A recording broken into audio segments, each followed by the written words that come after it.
Bom, então agora a gente vai continuar com a primeira aula, né? Então, a primeira parte de estrutura, agora a gente vai começar a falar de mecânica pulmonar.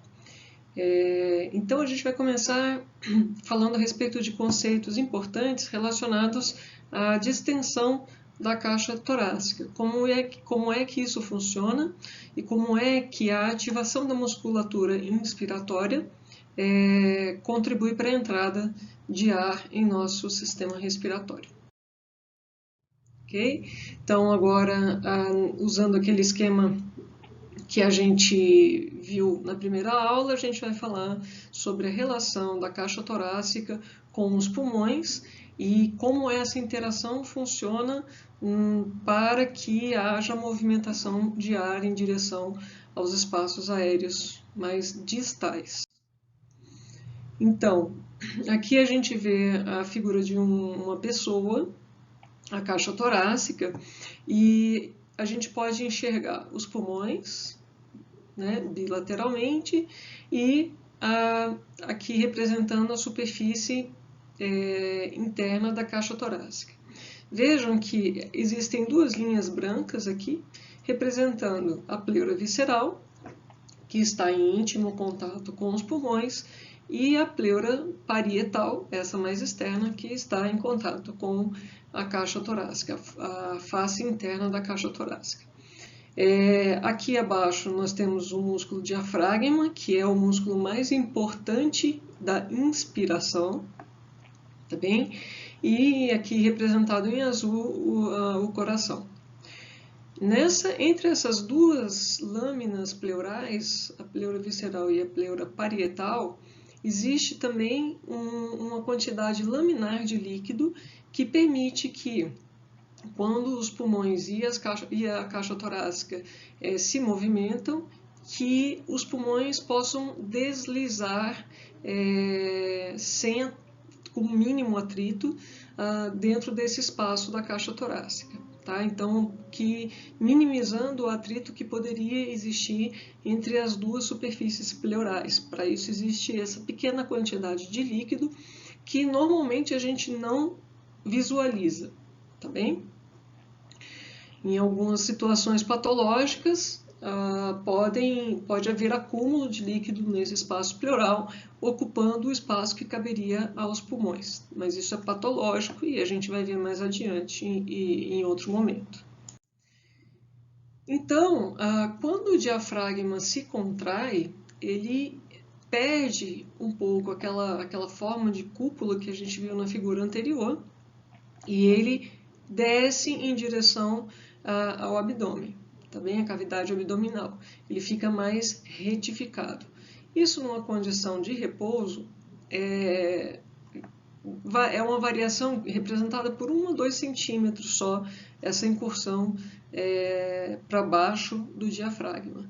Mas em situações de estresse, de alta necessidade de ventilação, a contração diafragmática pode chegar a uma variação de 10 centímetros em relação à condição de repouso. Bom, então o que acontece? Quando o diafragma desce, como a gente vê aqui, e a musculatura inspiratória também se contrai, aqui dos músculos intercostais externos e paraesternais intercostais, assim como os escalenos, eles, ao se contraírem, eles aumentam o espaço disponível na caixa torácica, ok? Então, expandindo a caixa torácica. E isso aqui vai tirar esse sistema pulmão-caixa torácica da condição de equilíbrio. E a gente já vai ver como.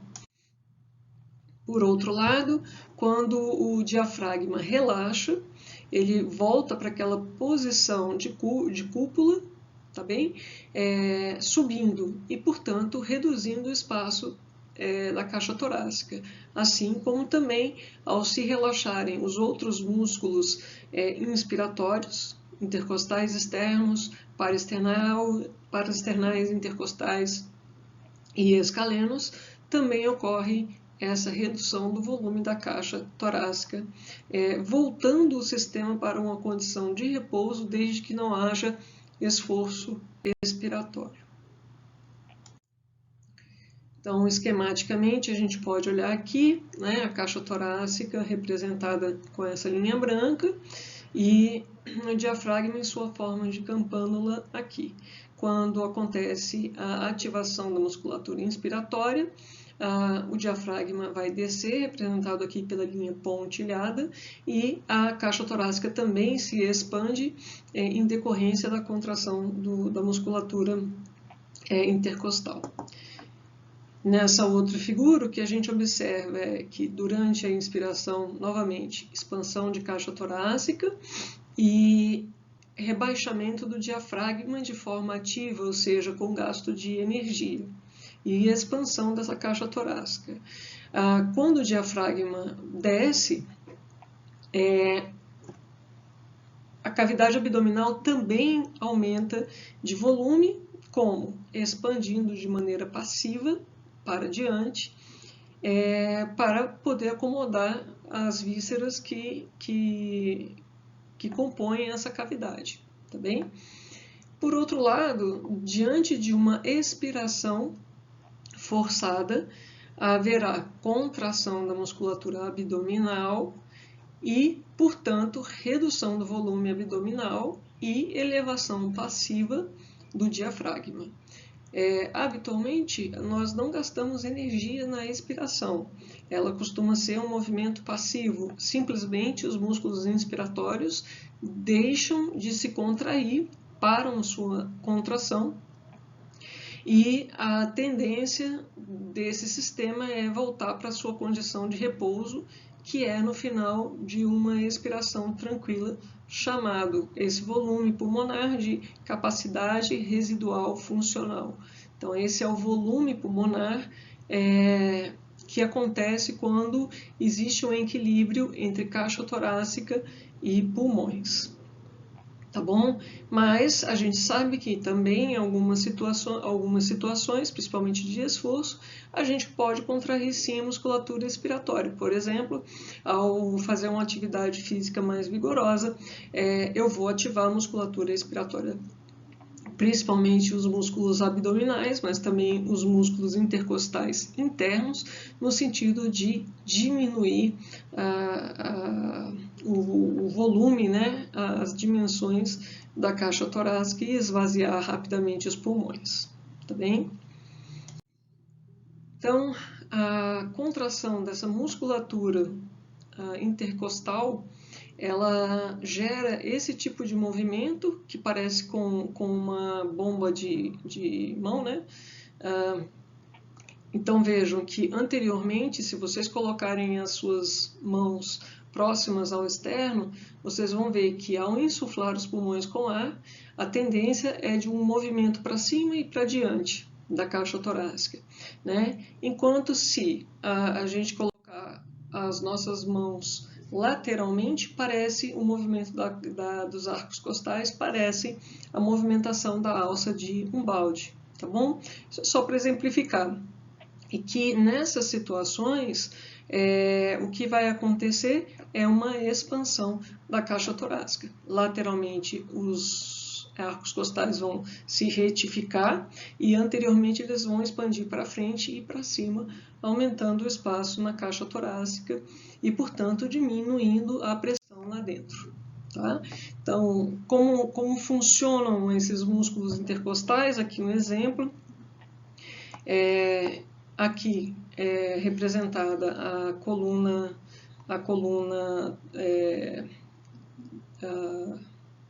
vertebral, tá bem? E aqui a gente tem os arcos costais implantados aqui na coluna. Vejam só. A musculatura intercostal, como o nome já diz, fica entre as costelas. E aqui a gente tem as fibras musculares dos intercostais externos, elas partem proximalmente à coluna do arco costal superior para distalmente em relação ao arco costal inferior. Então, quando isso aqui se contrai, existe uma elevação desses arcos intercostais. e aumentando, portanto, o espaço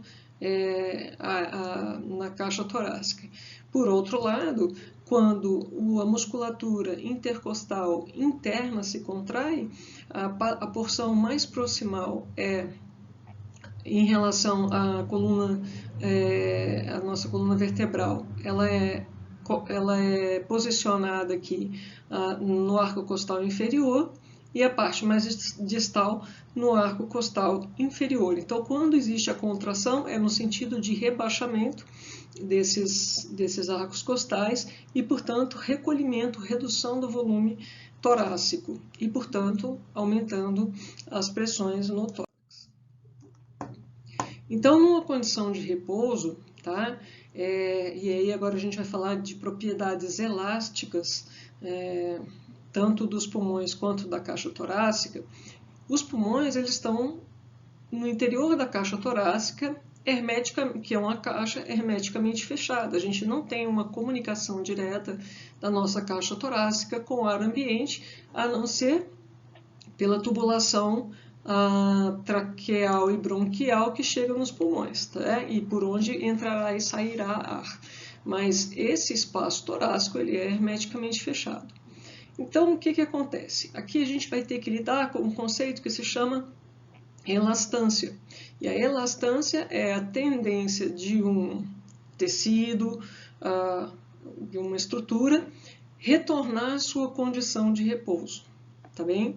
Então, na caixa torácica, os pulmões, eles têm a tendência ao colapso, tá? E essa tendência ao colapso, ela é contrabalanceada pela elastância da caixa torácica, que tem uma tendência à expansão. O que quer dizer isso?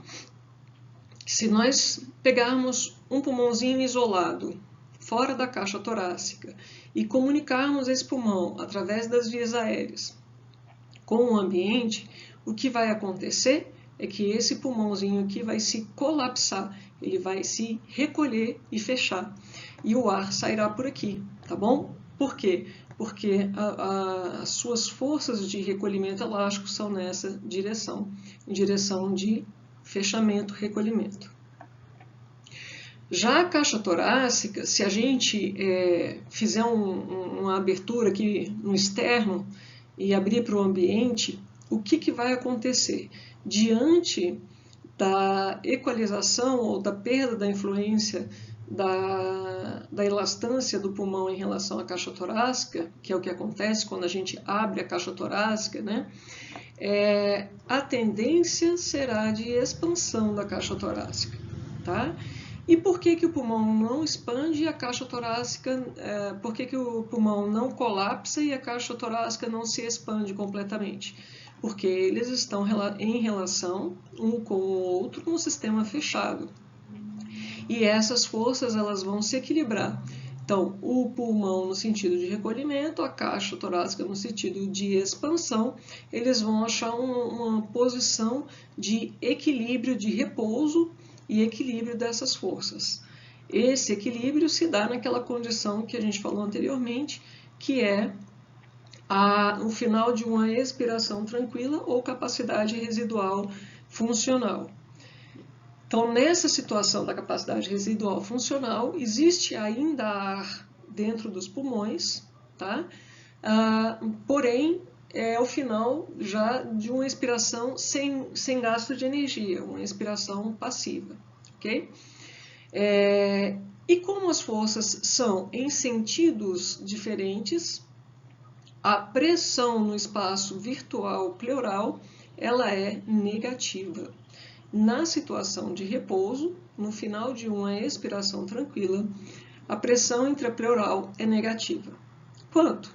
Em torno de menos 3 a menos 5 milímetros de mercúrio. Tá bem? Muito bom. Para que a gente gere uma situação que permita a entrada de ar através das vias aéreas até os espaços aéreos distais, a gente precisa quebrar esse equilíbrio, porque nessa situação, embora a pressão intrapleural seja negativa de menos 3, a pressão alveolar é igual à pressão atmosférica, e a gente vai chamar nessa situação, quando nós estivermos discutindo mecânica, a gente vai dizer que a pressão atmosférica é zero. A gente sabe que não é, a gente vai discutir depois, mas ela vai estar no patamar de 0 milímetros de mercúrio para a nossa discussão, tá bom? Porque senão vai ficar muito complicado numericamente para a gente ficar dizendo quanto que aumenta e diminui das pressões. Muito bem. Então, nessa situação, com a boca e a glote aberta, o ar não entra nem sai, estamos em repouso, tá bom?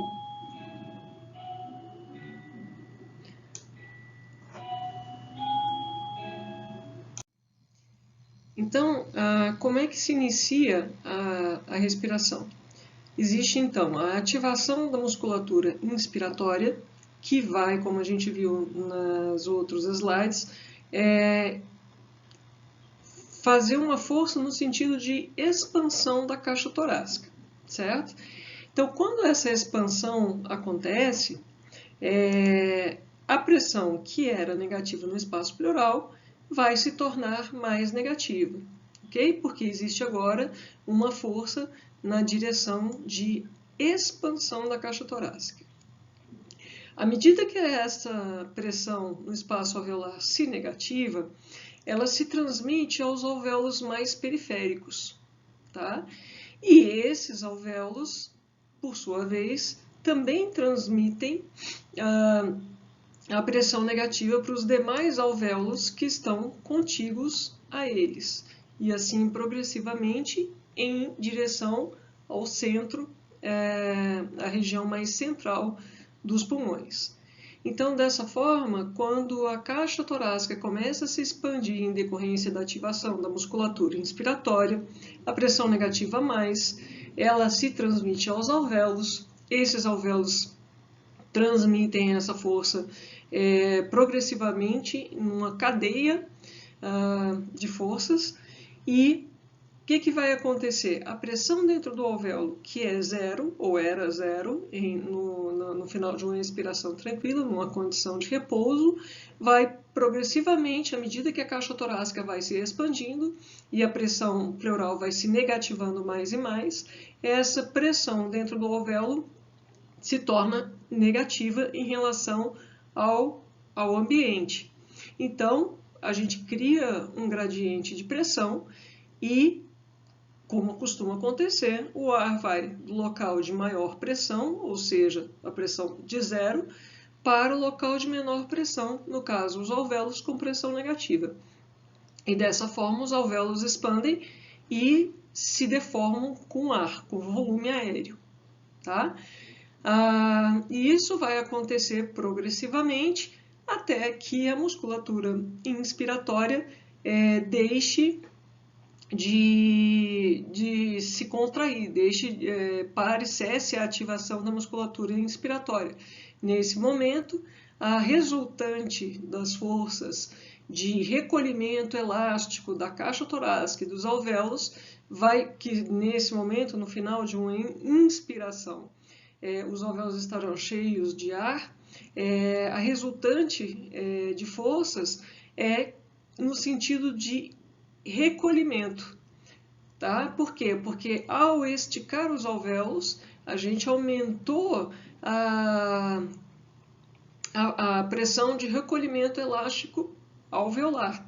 E a pressão alveolar vai se tornar positiva quando a gente cessar a atividade da musculatura inspiratória, sendo a pressão intraalveolar positiva e a pressão ambiente zero, o gradiente de pressão nesse momento será no sentido de esvaziamento pulmonar, até quando a pressão nos alvéolos voltar a zero, o que vai ocorrer naquela condição de equilíbrio das propriedades elásticas da caixa torácica com os alvéolos, que é o final de uma expiração tranquila, passiva, sem gasto de energia.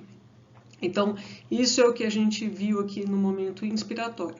Essa figura de embaixo aqui, ela demonstra o que acontece com os alvéolos diante de uma inspiração numa condição diferente, numa condição de suporte ventilatório com pressão positiva. Então, se nós conectarmos as vias aéreas dos pacientes ou do paciente a um ventilador mecânico que vai gerar um fluxo aéreo e, portanto, uma pressão positiva nas vias aéreas desse paciente, aí realmente o fluxo de ar será no sentido do ventilador para o paciente também, só que nessa situação não em decorrência da ativação da musculatura inspiratória, gerando pressão negativa no espaço pleural, mas sim pela pressão positiva gerada a partir do ventilador. E aí, como a pressão alveolar é zero, o fluxo vai na direção dos alvéolos. Da mesma maneira, essa pressão vai se transmitindo progressivamente aos alvéolos mais periféricos. Então, aqui, esquematicamente, o que acontece numa inspiração e numa expiração. A gente pode começar olhando aqui a pressão intrapleural, tá bom? Então, a gente comentou que ela fica em torno de -3 a -5. Ativou a musculatura inspiratória no início de uma inspiração, a gente vê que a pressão pleural começa a se negativar. Essa pressão, essa variação de pressão é transmitida aos alvéolos, que por sua vez vão ter sua pressão intraalveolar negativada também. Se a pressão intraalveolar negativa, a gente começa a ter fluxo aéreo no sentido de boca em direção aos alvéolos mais distais. E os pulmões começam a se encher de volume progressivamente, tá? A pressão pleural continua a se negativar progressivamente porque a musculatura inspiratória continua sendo ativada, a caixa torácica continua aumentando de volume. Dessa forma, a pressão intraalveolar também se negativa progressivamente à medida que a diferença de pressão alveolar em relação à pressão atmosférica aumenta, o fluxo também aumenta e os pulmões continuam enchendo de ar, ok? E, claro, à medida que os alvéolos vão se enchendo de volume, a gente expandiu mais e mais a caixa torácica. À medida que a gente expande a caixa torácica, também a sua tendência elástica de expansão reduz um pouco. E aí o que começa a acontecer dentro dos alvéolos? A pressão ainda negativa, em decorrência da atividade muscular, segue negativa, porém ela vai ficando menos negativa no final da inspiração, até que a atividade muscular cessa. Então, nesse preciso momento, é a transição entre uma pressão negativa para uma pressão positiva alveolar, no momento em que a musculatura inspiratória cessou a sua atividade. Então, nesse preciso momento também, a gente tem a transição do fluxo inspiratório para o expiratório, representado aqui como positivo, tá? E, por sua vez, a pressão intrapleural, numa ventilação, numa respiração tranquila, a pressão intrapleural é o tempo inteiro negativa, tá bom? E ela continuará negativa ao término da ativação muscular inspiratória, porém, ela vai progressivamente se tornando menos negativa até chegar na condição de repouso. E o volume de ar que deformou os pulmões, ou seja, insuflou os pulmões, também começa a se reduzir lá. Por quê? Porque ele vai sendo expirado progressivamente até o momento de repouso. O momento de repouso é aqui, é a CRF, onde no final de uma expiração o fluxo retorna a zero, tá? E a pressão alveolar, portanto, será zero também.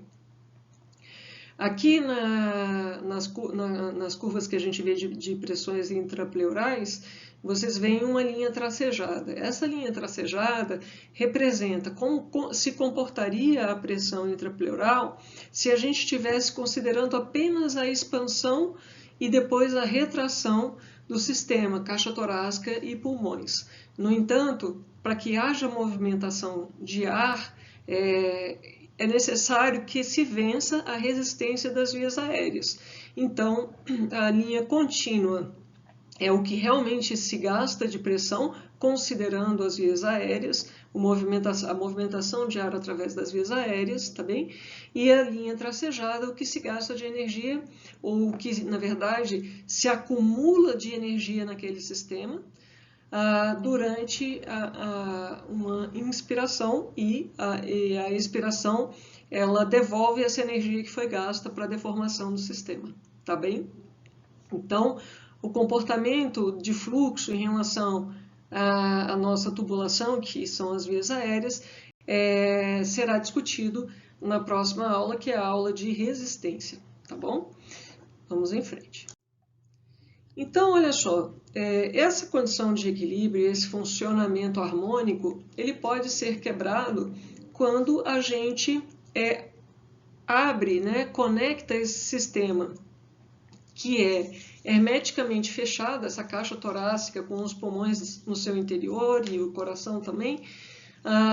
Quando a gente rompe esse equilíbrio, então o comportamento dessas estruturas vai se modificar e vai ficar inadequado para a ventilação. Então aqui a gente tem um exemplo, digamos que uma pessoa sofreu um assalto e sofreu uma violência com a faca, né, com uma arma branca, uma faca, que perfurou o tórax dessa pessoa, tá? Ao perfurar o tórax, o que acontece? A gente comunica o ar ambiente com o espaço pleural. Então, a gente lembra que, normalmente, a pressão no espaço pleural ela é negativa. Então, se eu comunicar esse espaço pleural com o ambiente, existe um gradiente de pressão e a tendência de ar será de entrada, né, o fluxo será no sentido de entrada nessa cavidade pleural. Por sua vez, os pulmões independentes daquele equilíbrio que mantinha com a caixa torácica, ele vai fazer o que é a sua natureza, a sua tendência habitual, a sua elastância, ou seja, ele vai se recolher à condição de repouso. E, como a gente já falou, a condição de repouso pulmonar é a situação de colapso. Por outro lado, a caixa torácica, livre das forças de retração elásticas pulmonares, irá seguir o seu caminho de repouso. E o seu caminho de repouso é de expansão.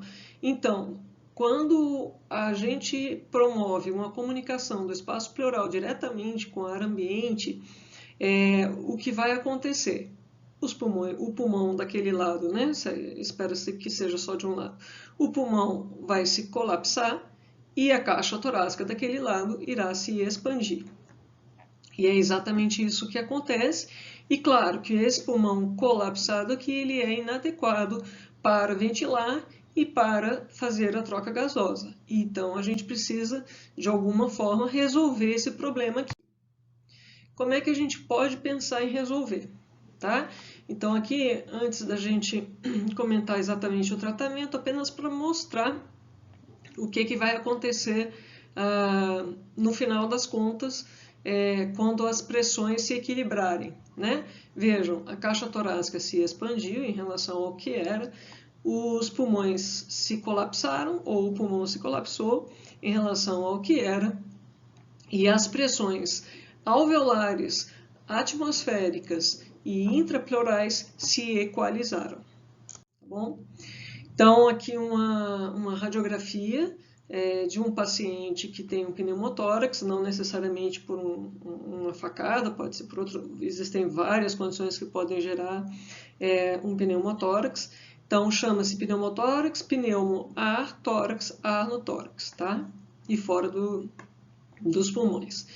Nessa radiografia, a gente vê, de um lado, um pulmão normal, que tem essa coloração cinza, porque o ar assume uma cor escura.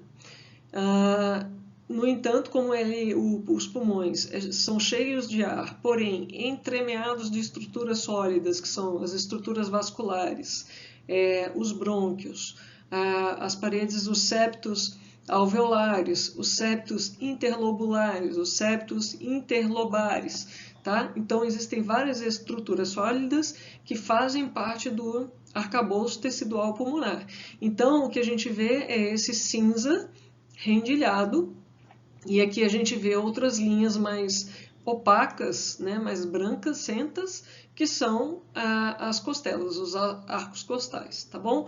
Então, líquido e sólido assumem tons de branco e cinza, o ar assume uma coloração escura, praticamente negra, mas como os pulmões eles se mesclam estruturas sólidas com estruturas com ar, a coloração é cinza. Do outro lado, vocês veem que a gente tem uma situação, uma coloração muito mais escura, entremeada pelos arcos costais, homogênea. Então, a gente não vê mais aquele rendilhado que tem do outro lado. E aqui a gente vê uma estrutura que tem uma coloração cinza, mas é um cinza mais claro do que o que a gente está vendo aqui, também mais homogêneo. O que é isso? É o pulmão colapsado. Então, aqui a gente tem visualmente o que a gente mostrou esquematicamente anteriormente, né? O pulmão se colapsa pela sua tendência elástica, a caixa torácica se expande, a gente pode ver que ela está maior desse lado do que desse, pela sua característica elástica também, e nesse ponto as pressões provavelmente estão equilibradas, zero nos alvéolos, que devem estar em sua maioria colapsados, zero na caixa torácica e zero no ambiente. Muito bem. Essa situação, então, precisa ser resolvida, e o que a gente faz normalmente para resolver é o seguinte, é um artifício bastante simples. A gente usa um tubo, que pode ser um tubo fino, porque ele simplesmente vai drenar ar, então não é nenhuma substância viscosa, difícil, né, de fluir, é ar. A gente introduz esse tubo no tórax, no espaço pleural desse paciente, e conecta esse tubo a o que a gente chama de selo d'água. Então, aproximadamente uma coluna de líquido de 10 a 15 centímetros, pode ser mais, pode colocar até 20 centímetros, tá bom? E o que vai acontecer? Quando a gente faz isso e coloca obrigatoriamente esse frasco, que tem que estar também absolutamente fechado, então, esse tubo que a gente colocou no paciente, ele vai entrar no frasco, ele vai mergulhar nesse líquido, e aqui existirá uma segunda mangueirinha conectando o ar ao ambiente, tá?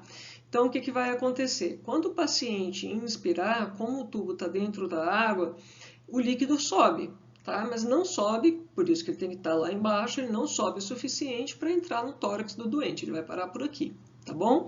Então, ele inspira, não entra mais ar, tá certo? Isso é importante, porque ele vai gerar uma pressão negativa, ainda porque a gente fechou o orifício de comunicação com o ambiente. Então, quando ele puxar o ar, gera uma pressão negativa.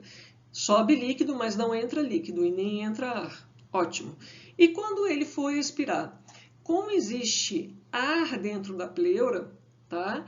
Quando a musculatura inspiratória repousar e a caixa torácica diminuir de volume, isso vai gerar uma pressão positiva. Por quê? Porque tem ar fora dos pulmões. Então, essa pressão positiva vai gerar um gradiente no sentido de saída desse ar. Beleza. Esse ar vai sair, vai borbulhar aqui nesse líquido e vai ser eliminado por essa outra tubulação. Então, cada vez que ele inspirar, não entra nada, cada vez que ele expirar, ele solta ar, até que todo esse ar tenha sido eliminado do espaço pleural. Daí a gente pode tirar esse dreno, tá bom? Então, esse é o mecanismo que a gente usa para drenar drenagem torácica de um pneumotórax. Um outro conceito importante e que usa basicamente o que nós falamos aqui é a pressão transpulmonar ou pressão de expansão pulmonar. Então, quando a gente fala em pressão alveolar e pressão intrapleural, quem é que vai fazer o pulmão se expandir? É a diferença de pressão de um para o outro, tá? Então, vejam só, o que a gente vai chamar de pressão transpulmonar será a pressão alveolar menos a pressão intrapleural. Assim, a pressão transpulmonar nessa situação que nós estamos vendo aqui, esquemática, será de 0 menos 5. Então, a força ou a pressão no sentido de expansão pulmonar naquela condição de repouso no final de uma expiração tranquila é de 5 centímetros de água, tá bom? Beleza. E agora? Bom, olha só, o indivíduo ativou sua musculatura inspiratória, tá? Ao ativar, ele expande a caixa torácica e negativa mais a pressão intrapleural. Como a gente viu, ao fazer isso, a pressão alveolar se negativa por transmissão desse diferencial de pressão gerado na pleura. Muito bem. O que vai acontecer com a pressão transpulmonar? Vamos calcular. Então, pressão alveolar de -1 menos -8, que é a pressão pleural. Muito bem. Então, a pressão transpulmonar será de 7 centímetros de água. Então, a pressão de expansão do pulmão para expandir o pulmão aumentou. Então, saiu do equilíbrio e o pulmão realmente vai aumentar. Então, esse conceito de pressão transpulmonar, ele é muito importante, tá? Ele é a variação de pressão que vai fazer com que o pulmão expanda durante uma inspiração. Tudo bom? Então, vamos ver aqui, olha só que interessante, tá? Usando agora a pressão em volta dos pulmões, ou seja, a pressão intrapleural, e a gente sabe que quando a pressão intrapleural variar, a pressão transpulmonar também variará, tá? Então, esse experimento, ele fez o seguinte, para entender como que os pulmões se comportavam mecanicamente durante a inspiração e expiração, em termos de quanta energia eu gasto para expandir os meus pulmões com volume, tá? A gente expande os pulmões com volume de ar. Então, o que eles fizeram? Olha só, a gente colocou um frasco, dentro dele a gente colocou um pulmãozinho isolado pode ser, por exemplo, um animal, ou um pulmãozinho mecânico, alguma coisa assim, um modelo. Conectou a uma tubulação, tá? Beleza. Esse tubo, ele está também conectado a um equipamento que se chama espirômetro. O que é esse espirômetro? Esse é um espirômetro antigo, né? Mas que funcionava, e que foi a partir daí que a gente começou a entender muitas coisas que aconteciam no nosso sistema respiratório. Esse espirômetro é espirômetro, né? Então, é a mensuração de volumes, tá bom? Olha só, a gente tem um frasco cheio de líquido, aqui está a margenzinha do líquido, e uma campânula sobre ele, tá?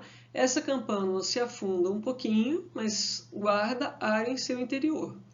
Então, aquela tubulação que sai do pulmãozinho, a gente vai conectar nesse espirômetro e vai deixar a sua extremidade em contato com o ar que está na campânula. Essa campânula, ela é ligada a uma cordinha que tem uma caneta no final dela, tá? Um instrumento que consiga anotar, né? Fazer cor. Muito bem. E a gente pode conectar a um papel milimetrado que vá girando, tá bom? E aí, se a gente tiver o tempo, a gente vai ter volume por tempo, a gente consegue calcular, inclusive, o fluxo, tá? Por outro lado, a gente coloca aqui nesse mesmo sistema que é fechado, tá?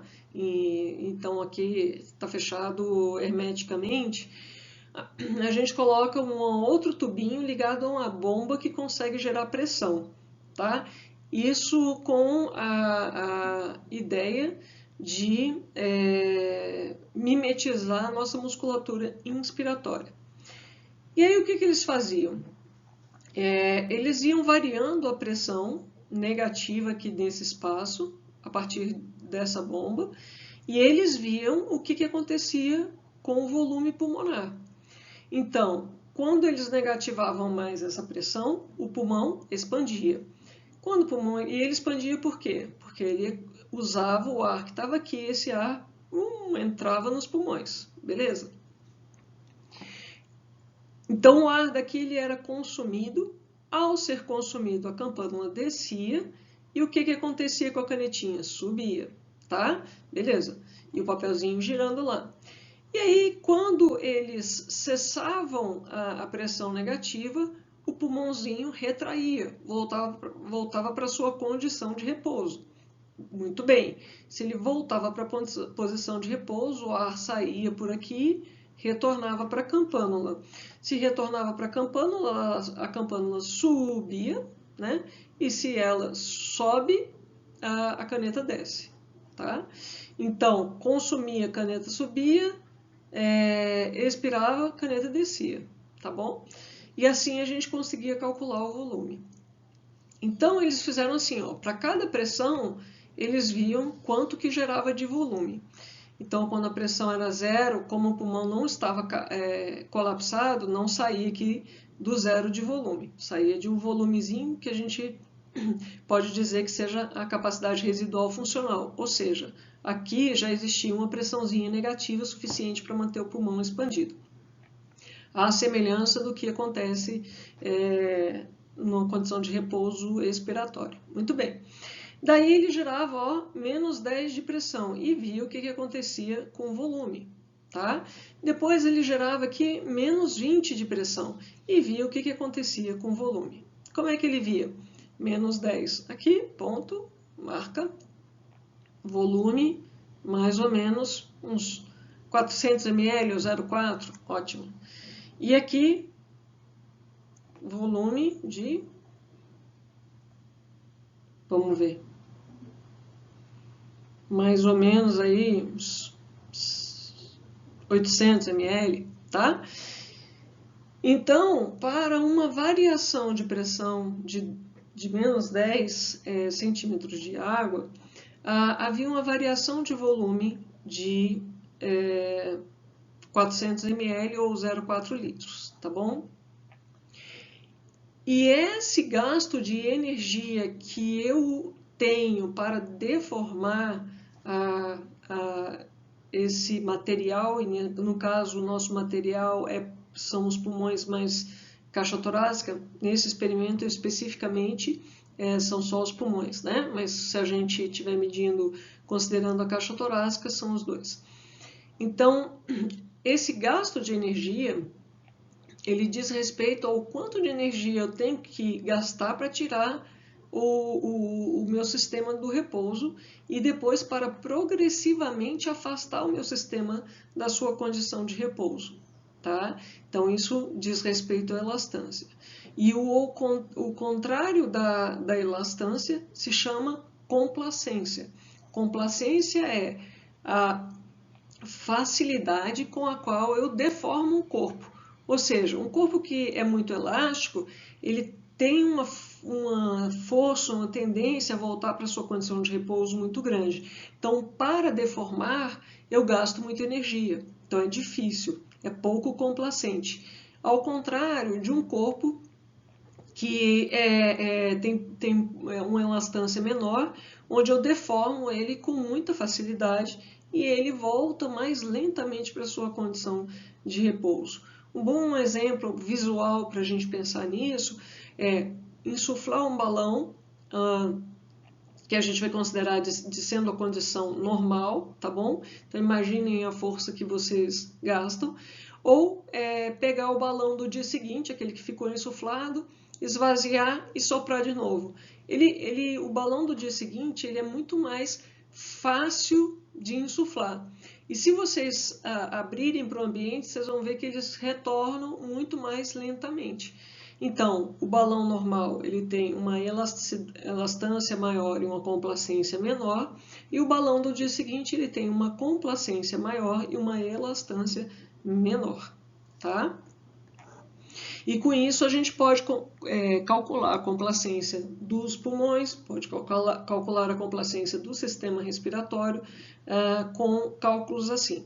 E para que vocês saibam, a gente faz isso diariamente, por exemplo, no ambiente de terapia intensiva, onde nós estamos ventilando pacientes e precisamos saber o quanto de energia estamos gastando para a deformação daquele sistema, porque a gente sabe que se a gente usar quantidades muito elevadas de energia, ou seja, se o pulmão estiver muito pouco complacente e a gente estiver usando muita energia, a chance de causar dano àqueles pulmões é bastante grande. Então, a gente pode ver novamente aqui uma condição de variação de pressão transpulmonar, tá? Então, lembrando, a pressão transpulmonar é igual a pressão alveolar menos a pressão pleural. De uma pessoa normal, a gente vai variar um determinado valor de pressão que vai gerar uma determinada variação de volume, tá bom? O volume aqui está em percentual da capacidade pulmonar total. Capacidade pulmonar total é a capacidade, é a deformação máxima do pulmão, ou seja, é o final de uma inspiração máxima.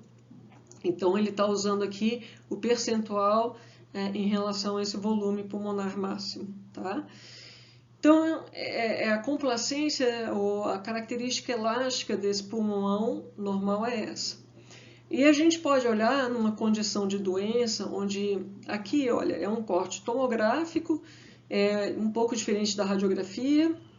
O corte tomográfico, classicamente, ele é feito horizontalmente, mas o que a gente vê aqui? De novo, uma coloração cinza, correspondente a uma mistura de ar com estruturas sólidas, tá? Aqui, mais centralmente, a gente tem estruturas vasculares, tem os brônquios, a fonte esquerdo e direito, a coluna vertebral, a caixa torácica aqui por fora e aqui dentro os pulmões, tá bem? Com essa mescla de tecidos sólidos e ar. E quando a gente compara com esse pulmão aqui de baixo, é muito diferente. A gente vê que o pulmão de baixo, ele tem muito mais estruturas sólidas do que o pulmão de cima. O que está acontecendo aqui? Trata-se de uma doença de proliferação colágena, fibrosante, a gente diz, que é como se gerasse uma cicatrização, a grosso modo, tá? Para esse momento, eu vou chamar assim, uma cicatrização inadequada, indesejada e difusa em ambos os pulmões, tá? Isso é uma condição patológica, doença. E o que vai acontecer? A gente tem substituição dos espaços aéreos que são adequados para a troca gasosa por esse tecido sólido, rígido e inadequado para a troca gasosa. O que acontece? A gente pode imaginar aqui, o que será que acontece com a elastância desse pulmão? Tá? Então, se a gente comparar com um elástico, vocês podem imaginar um elástico fininho, que seria o nosso pulmão normal, e aqui um elástico baita grosso, bem grossão, bem espesso, e o quanto de energia eu gasto para esticar o elástico de cima e o quanto de energia eu gasto para esticar o elástico de baixo. Ok?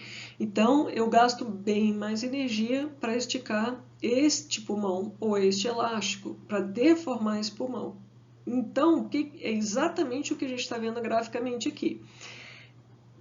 Para uma diferença de pressão de 10, eu gero muito menos volume nessa curva do que nessa outra curva.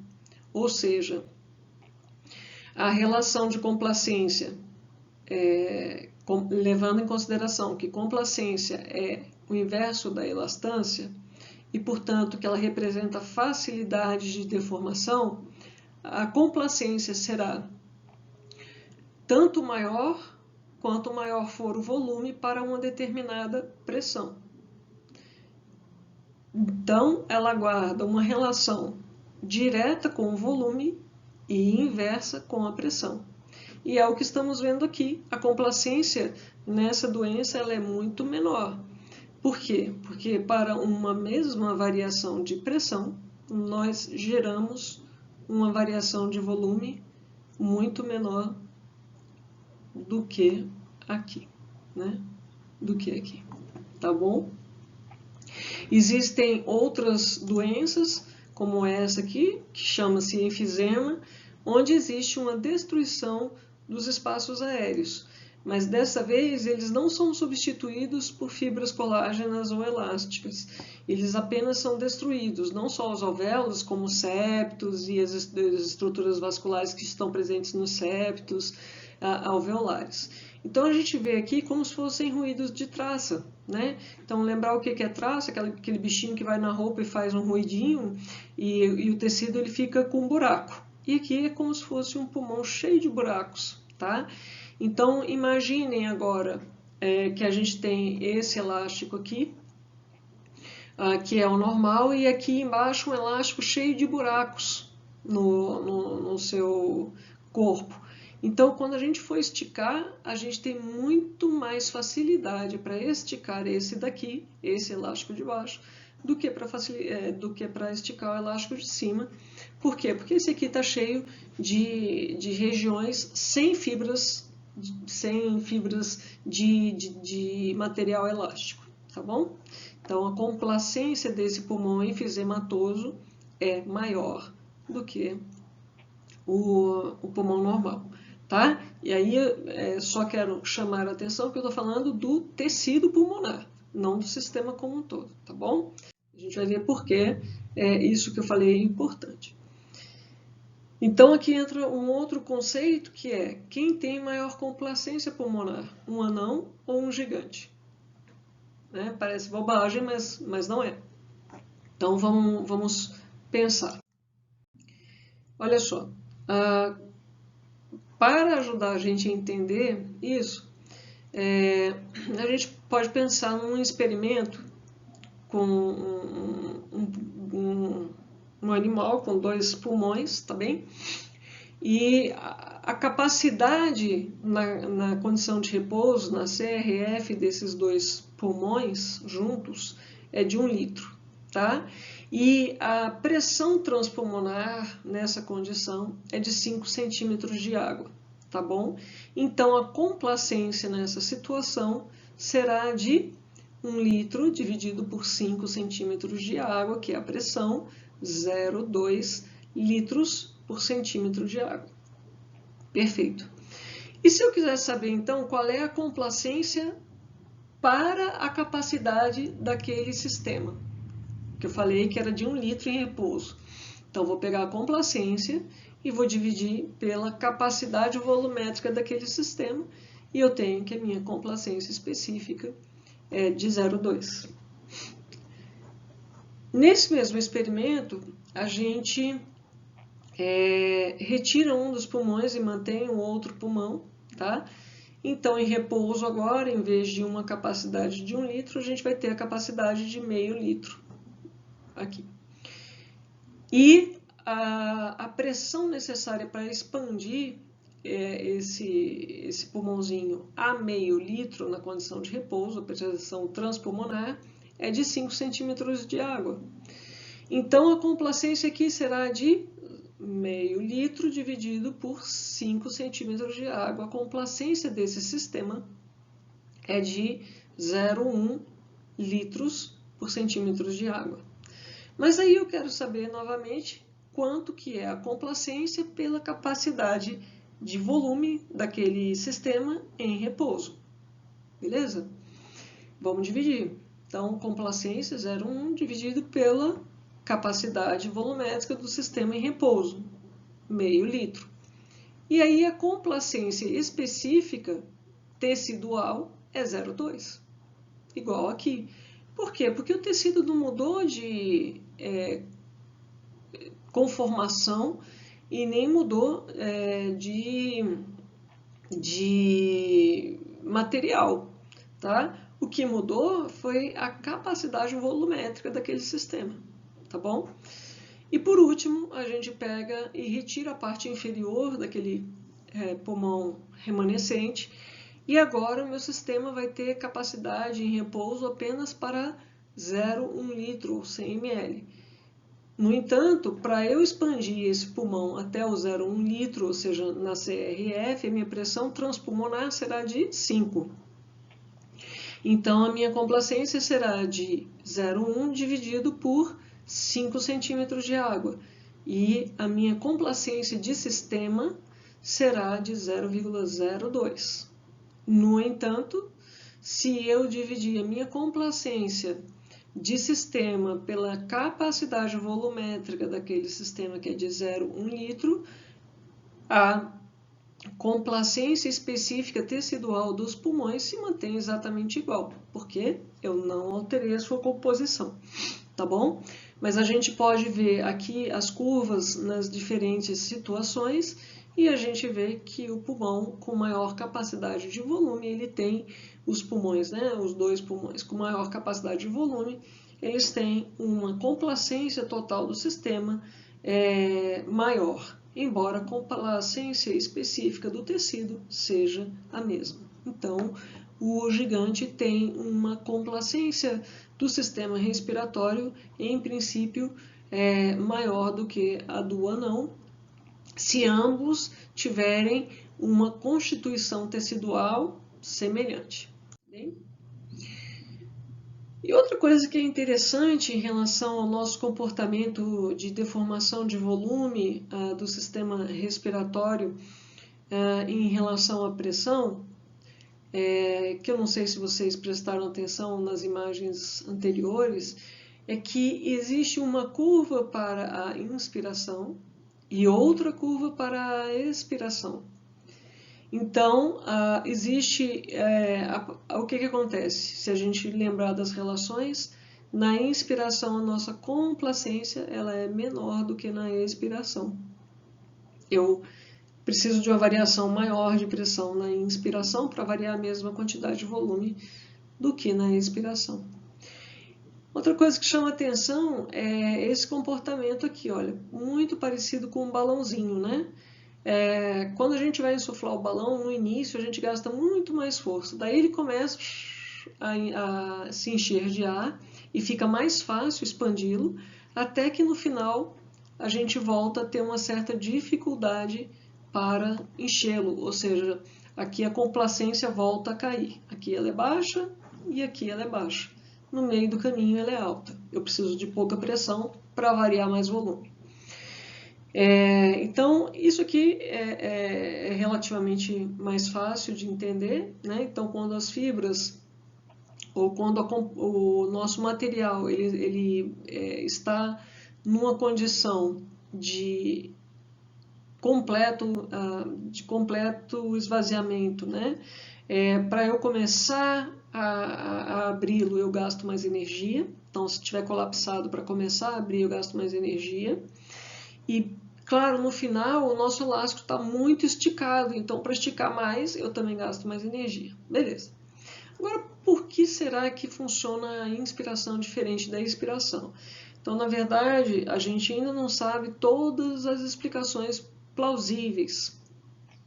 Mas duas coisas parecem estar relacionadas com esse comportamento principais. Tá? Uma é que, à medida que eu vou insuflando o pulmão, como existem áreas que estão colapsadas, né, no início da inspiração, o pulmão não está com todas as vias aéreas e espaços aéreos completamente abertos. Tá? Então, eu vou gastar um pouco de energia a mais para abrir essas unidades que estavam eventualmente fechadas.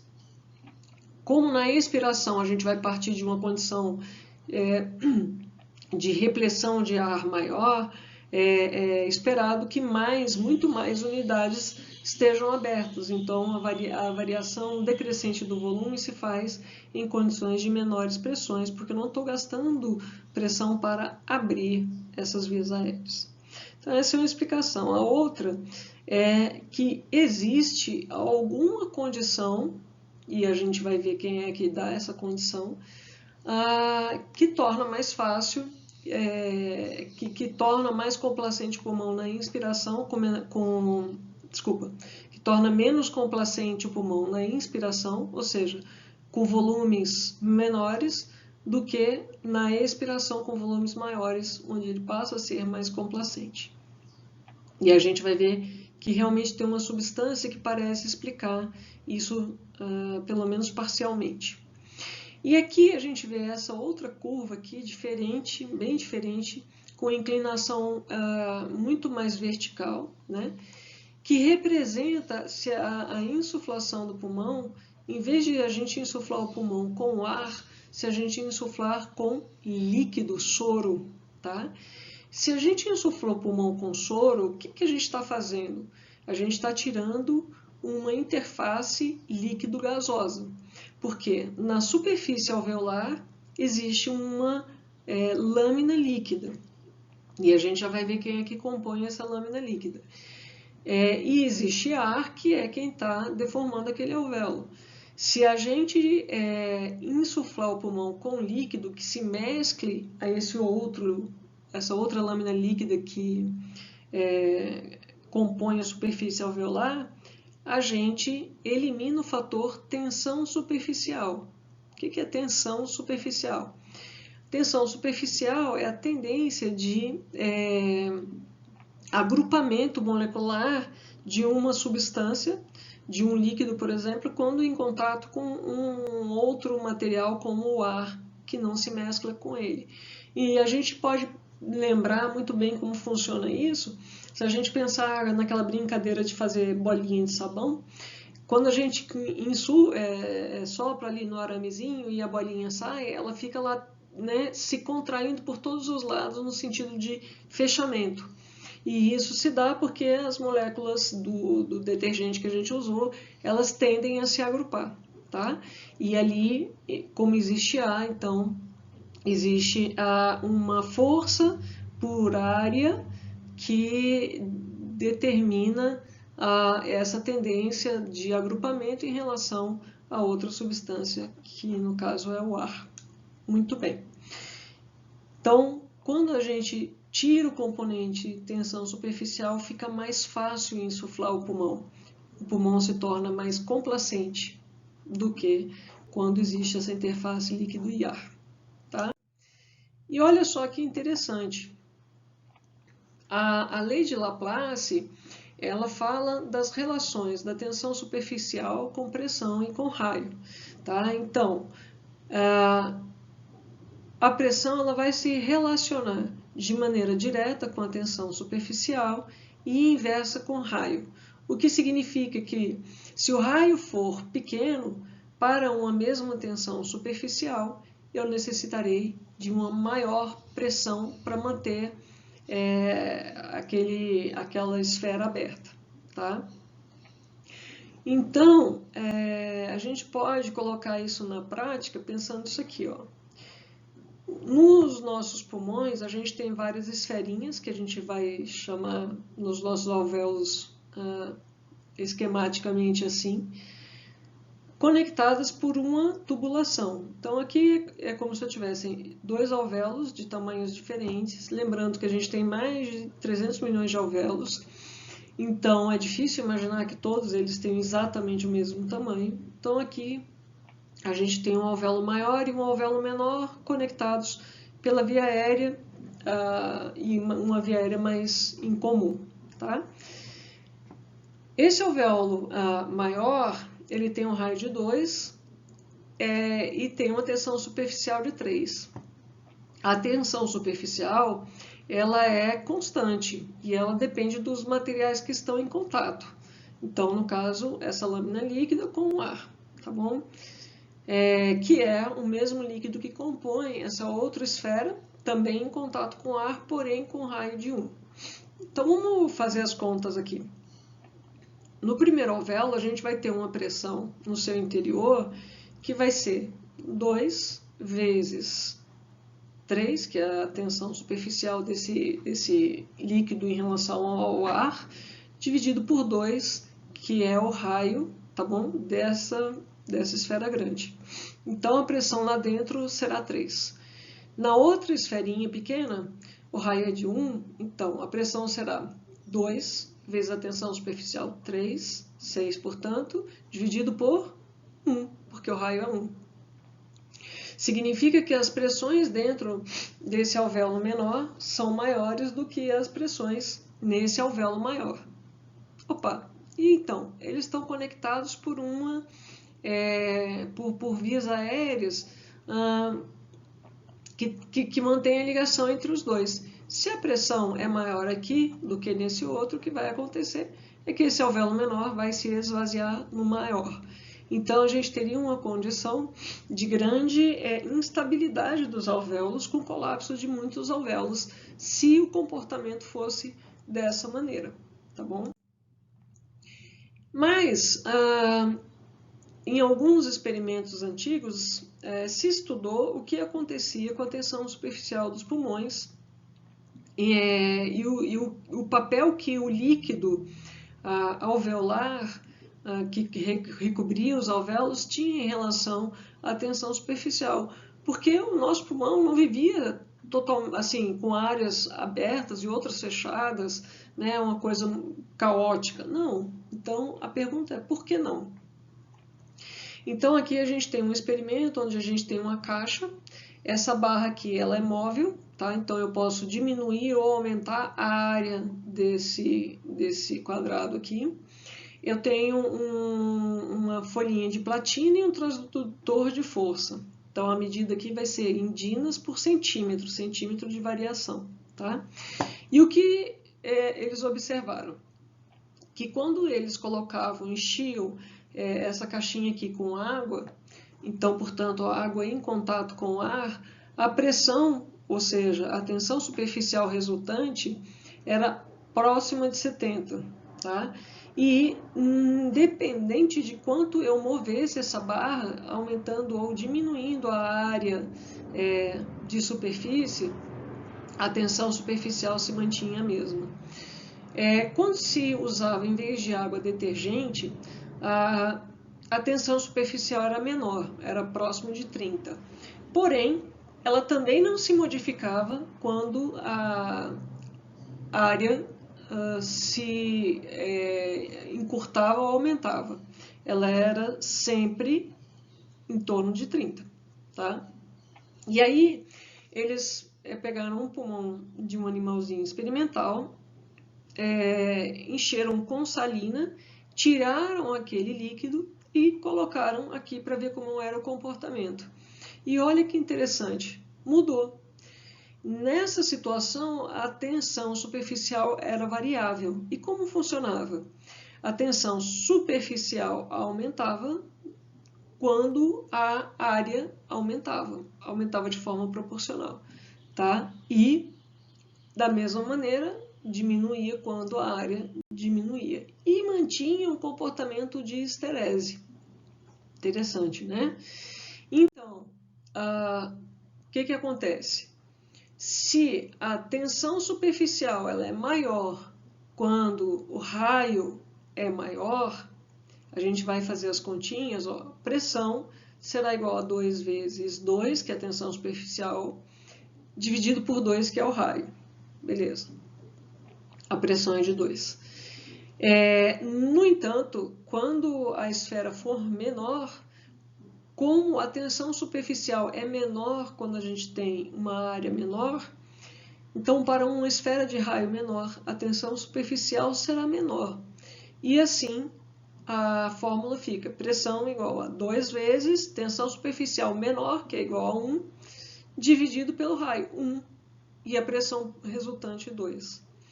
Então, essa substância líquida que recobre os alvéolos dá essa característica da tensão superficial de variar, dependendo do tamanho das esferas, no caso do tamanho alveolar, permitindo que as pressões sejam semelhantes para um alvéolo menor e para um alvéolo maior. Provavelmente, as características físico-químicas dessa substância, que é composta de fosfolipídios, em maioria, de 80% a 90%, e de proteínas, em minoria, ali, em torno de 10% a 20%. As características dessa substância fazem com que ao estarem próximas as moléculas dessa substância, haja uma repulsão maior de um lado para o outro, diminuindo a tensão superficial. E ao se distanciarem na distribuição de um alvéolo maior, essa repulsão se reduz e, portanto, a tensão superficial no sentido de agrupamento aumenta. Tá bom? Então, esse é o surfactante que provavelmente dá essas características de comportamento para os nossos pulmões, que são muito desejáveis porque nos mantém numa condição de equilíbrio sem tanto colapso e necessidade de reabertura de espaços aéreos. Então, aqui é um exemplo de uma doença onde o surfactante ainda não é exatamente, é uma doença decorrente, não é uma condição decorrente. Nos prematuros, principalmente em torno dos 6 meses de gestação, esse surfactante ainda não foi produzido numa quantidade suficiente. Então, quando o neném nasce, ele ainda não tem surfactante suficiente para recobrir todos os seus alvéolos. Dessa forma, pode ser que aconteça aquele fenômeno de alvéolos menores se colapsarem em alvéolos menores. Isso pode gerar uma pressão negativa nos espaços, nos septos interalveolares, levando a um extravasamento de líquido dos capilares pulmonares, um processo inflamatório com mais extravasamento de líquido, e o que a gente vai ver é exatamente isso. Alvéolos cheios de líquidos e líquido pesa sobre ele mesmo, então as áreas dependentes do pulmão cheias de líquido, enquanto os espaços aéreos anteriores mais aerados, mais adequadamente aerados, tá bem? Qual o tratamento para isso? Fornecer surfactante para essa criança artificial, e hoje em dia a gente já possui essa possibilidade e normalmente a gente contorna bastante bem essa situação. Esses conceitos discutidos hoje, eles são bastante importantes. A gente, nesse momento em que atende milhares de pacientes com síndrome do desconforto respiratório associado à infecção por Covid, na ventilação mecânica a gente precisa saber o quanto usa de pressão de distensão pulmonar, e aqui está, olha só, a gente chama isso em inglês de driving pressure, ou pressão de distensão pulmonar, e a driving pressure, ela se relaciona diretamente com o volume e inversamente com a complacência, né? E a gente viu exatamente isso na aula de hoje. A gente só trocar a complacência de lugar aqui com a pressão, mesma coisa. Então, a gente precisa fazer essas medidas, porque a gente precisa limitar essa pressão de distensão a algo em torno de 15 a 16 centímetros de água, tá bom? Nessa figura a gente vê que existe uma diferença de comportamento dos alvéolos que estão na base do pulmão em relação aos alvéolos que estão no ápice do pulmão. Então aqui está a resposta daquele questionamento que eu fiz na aula anterior. Por que os alvéolos apicais estão mais esticados do que os alvéolos na base do pulmão, né? Basicamente, o pulmão, como a gente viu, ele é composto de ar e ele é composto de líquido. Líquido por quê? Porque ele de estruturas sólidas, mas muito líquido por quê? Porque cada alvéolo possui em torno de 1000 capilares repletos de sangue. Então, existe uma coluna líquida sanguínea dentro dos pulmões que pesa sobre ela mesma. Então, o pulmão ele tem peso, né? E esse peso quando a pessoa está em pé, em relação à caixa torácica, vai gerar uma pressão maior aqui na sua base relacionada ao diafragma do que no seu ápice. Que isso resulta? Que a pressão intrapleural ela é mais negativa no ápice do que na base. Portanto, a pressão transpulmonar é maior no ápice do que na base. Se a pressão transpulmonar, que a pressão de distensão alveolar é maior no ápice do que na base, no ápice esses alvéolos estarão mais esticados, mais deformados do que na base. E se a gente de novo lembrar de um elásticozinho normal, comum, de prender cabelo, por exemplo, se a gente não tiver com ele muito esticado, é fácil esticar. Mas se a gente tiver com ele já numa condição de maior esticamento, é mais difícil deformá-lo. O que eu quero dizer com isso? Que numa condição normal de repouso, os alvéolos que estão aqui nos terços inferiores dos pulmões, eles são mais facilmente deformáveis. Se são mais facilmente deformáveis, são mais complacentes. Esses que já estão um pouquinho mais esticados aqui no ápice, eles estão numa fase da curva pressão-volume de menor complacência. É o mesmo tecido? É, mas não está na mesma situação. Eles já estão mais esticados. Então, nessa situação, é mais difícil deformá-los. Portanto, os alvéolos do ápice serão menos complacentes. O que eu quero dizer? Que numa respiração normal, eu ventilo melhor os alvéolos ou as porções inferiores dos pulmões do que as superiores. A minha ventilação será maior aqui do que aqui em cima, tá bem? O que não quer dizer que esses alvéolos sejam mais aerados, antes pelo contrário. Esses de cima estarão mais abertos, porém variarão menos de volume, tá bom? E aqui, se eu expirar completamente o ar dos meus pulmões, com força, né? Então aqui fazendo uso da minha musculatura expiratória, a pressão intrapleural, ao fazer essa contração da musculatura expiratória, como ela é menos negativa do que no ápice, ela chega a ser positiva. E no ápice ainda será negativa. E se a gente colocar essa condição aqui na curva, vocês verão que para iniciar uma inspiração a partir de uma expiração completa, eu vou gastar mais energia para começar a ventilar esses alvéolos da base do que para ventilar os alvéolos do ápice. Por quê? Exatamente porque eu fiz força e aqui a minha pressão pleural é positiva. E para que entre ar eu preciso gerar um gradiente onde a pressão alveolar seja negativa. Então eu vou ter que gerar ativação na musculatura inspiratória até conseguir zerar essa pressão no espaço pleural e começar a negativar para então essa pressão negativa começar a ser transmitida para os alvéolos e a partir daí começar a haver fluxo em direção a esses alvéolos, tá bom? Comparativamente é o que acontece com uma molinha.